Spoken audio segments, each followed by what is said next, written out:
Hey everybody, I hope you all are doing well and welcome back to Michael's Matters. Now, of course, I am Michael. Hi, hello. And today, as we get to the midway point in the month of June, we have gotten the newest CPI inflation numbers, which may give us a little peek with some clarity about where inflation is going, which obviously is important, but also for those folks on Social Security benefits. So things like Social Security survivors, Social Security Disability SSDI, Supplemental Security Income SSI, Social Security Retirement, VA, and Railroad Retirement Benefits, because it means that this year's cost of living adjustment has a very good likelihood of being much lower than it was last year, maybe even as low as 2.7% if the Senior Citizens League is to be believed.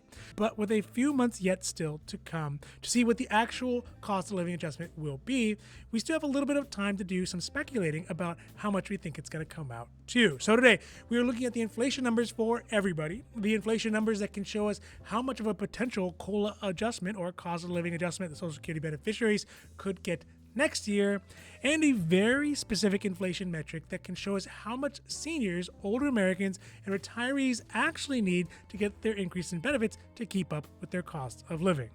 Now, this is Michael's Matters, and before we get to the video, if you like these videos, if you find them interesting, if you find them helpful, or hey, if you at least find them useful, please don't forget to like and subscribe, because it really does help the channel to grow, and we are so thankful for that. But also, you get updates when our newest and most informative videos become available. All right, now, let's get down to the video. So let's start out today with the big number, the overall inflation number that is used by the Bureau of Labor Statistics and the Federal Reserve Bank and the White House and basically everybody who watches inflation. And according to the newest BLS inflation numbers for the CPI-U inflation for the month of May, the most recent month that we have, was up by 0.1%, putting the overall increase in prices at 4%. That's from May 2022 to May 2023, so 12 months. Overall, this is pretty good. It means that inflation dropped from last month from where it was at 4.9%, and is a significant drop from the beginning of the year where inflation was hovering just right around 6.5%. Also important to mention is that the way that CPI-U is calculated did get a little tweaked back in January. So the numbers are not exactly apples to apples, but we still see significant costs coming down, especially for some of the costs that seniors have as a bigger portion of their budgets. Things like medical services, which dropped by 0.1% from last month, and also eggs, which we remember shot up sky high earlier this year, but came back down and dropped by 13.8%. Overall, looking at the CPI-U numbers, that's the general inflation numbers, it appears that the inflation rate is dropping. Things like fuel, which was one of the biggest costs earlier, and of course eggs, are all coming down. And what this means in the larger picture is that the likelihood of a supersized COLA again for next year is going to drop with it. Also, keep in mind that although the CPI does tell us a lot about the U.S. economy in general and inflation, it's not actually what determines retirees and Social Security beneficiaries' cost of living adjustments, or COLA. For the COLA, the inflation measurement that really matters is the CPI-W, which is the Consumer Price Index for urban wage earners. This is one of the most important metrics for Social Security beneficiaries because it is the actual inflation metric that Social Security uses when they try to figure out how much to increase the COLA every single year. Some years it's as high as 8.7%, like we saw last year, and other years it's as low as 0. It just kind of depends on that number. Also important to mention is that as we get closer and closer to the sample months, that is July, August, and September, it will get much clearer about where the COLA will lie. Now, let's look at the CPI numbers and see if we can do some prognosticating as to what the COLA increase could look like for next year. Again, according to the BLS, the CPI-W increased a little bit less than overall inflation measured by only 3.6%. That's May 2022 to May 2023, which is down a full point from last month in April when it was at 4.6%. And all of this is really a continuation of the general inflation decrease that we have seen since the beginning of the year, or even over the last couple of months. Why this is important is because when the COLA sample is taken, they use the 3-month average for the month of Q3 to get the actual number. So if the averages for July, August, and September are 8.7%, like they were in 2022, it means that the COLA for the subsequent year, or 2023 in this case, would be 8.7%. But looking at the trend that we are already looking at right now, it's very unlikely that we're going to get a COLA that is outsized as last year. although we are not yet there at the sample months. If we look at the 3-month average of the CPI-W, we can see that the average is actually falling much slower than the month-to-month rate is. Because last month, when we took a look at the average for February, March, April, those 3 months, the 3-month average was at 4.97%. But when we move that average to March, April, and May with the most current data that we just got, it drops down by 0.74%, almost 0.75% to 4.23% on average, rather than about 0.5% like it did earlier this year. What this means is that if Social Security was to take the COLA average right now, it would be at 4.23%. That would be the increase, which is still significantly higher than the 3.6% inflation rate that is at just for the month of May, and still higher than the overall inflation rate from the CPI-U at 4%.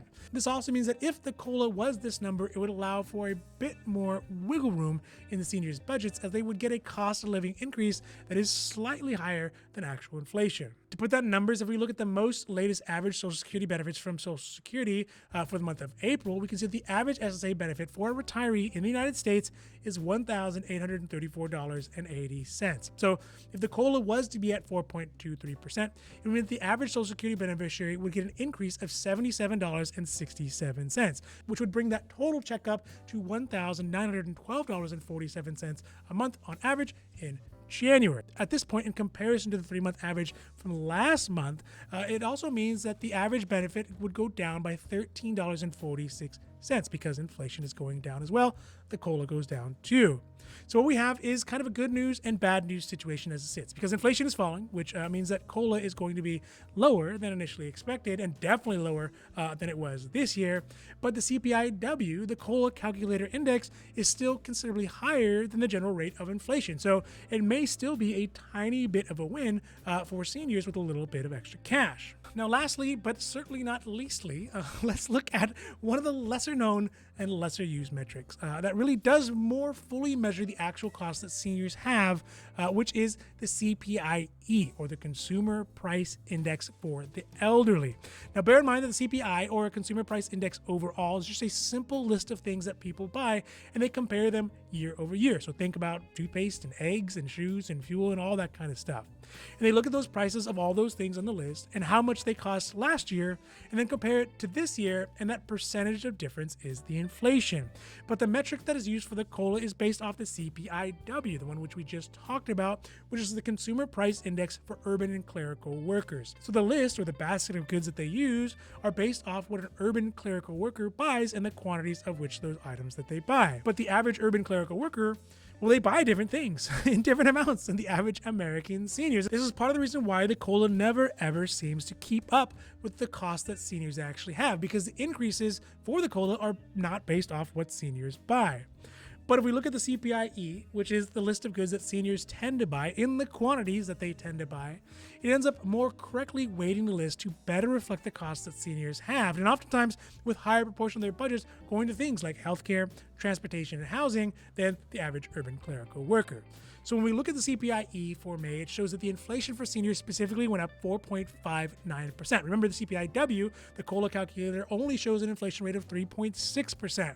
So it is short by about a full percentage point. To make matters worse, when compared to the 3-month average of the CPI-W, it shows 4.23% inflation, while the CPI-E shows an inflation rate of 5.2%. Again, shorting seniors by about 1%, which doesn't sound like a lot, but year over year and decade over decade, a percentage here and a percentage there, well, it really starts to take a toll on somebody's budget. So what do we get out of all this? First is that the general inflation is going down, which is good for the country as a whole. And the CPI-W, or the COLA calculator, is showing a 3-month average that is actually higher than the rate of general inflation at 4.23%. So it means that if the COLA was taken right now, it would give seniors a bit more money than the rate of inflation, but would still cut them short by about 1% in comparison to what seniors actually need from what we see on the CPI-E on a month-to-month basis. And yes, I did just do that economist thing where they say on the one hand and then contradict themselves completely by saying on the other hand, but you know, I'm not an economist, so I think I can get away with it. So this month, we really see more than others so far that there's a need to implement some of those changes that politicians like President Biden and Senator Sanders and Senator Warren, and really senators on both sides of the aisle, as Republicans too, which have proposed, which is to move the COLA increase evaluation to be based off the CPI-E for elders instead of the CPI-W for urban workers. No, it wouldn't solve all of Social Security's problems, and it wouldn't even make everyone's benefits go up so they can live a life of dignity that they all deserve, but it definitely couldn't hurt. Of course, the biggest problem is trying to get it passed. All right, so that's it for today's Michael's Matters, and I really hope that you enjoyed this video. And if you did, if you found it interesting, if you found it helpful, or hey, if you at least found it useful, please don't forget to like and subscribe. And that way you can get updates when our newest and most informative videos become available. So for Michael's Matters, I'm Michael, hoping that you take care of yourselves, take care of others, and have a happy, healthy